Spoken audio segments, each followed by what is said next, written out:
What's up, everybody? I'm Shane. You're watching the Treasure Train.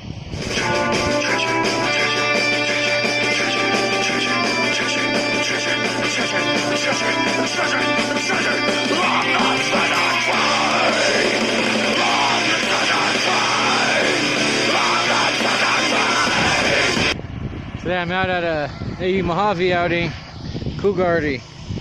I was out here using this little puffer I got.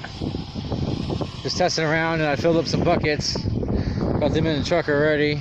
Kids were over here using the puffer mainly. I had to steal it back. I'm gonna do a few more runs. Let me show you the gold I got from this guy already though. I got this one pretty nice piece right here, and there's still a few little ones in here.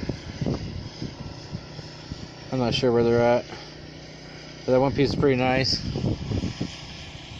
Final little look at my little hole I got going on. I did some more tests, a little dry wash of that stuff, and I went over here and tested that. Man, I didn't really find too much, nothing really to speak of. Pretty much got that one big piece today.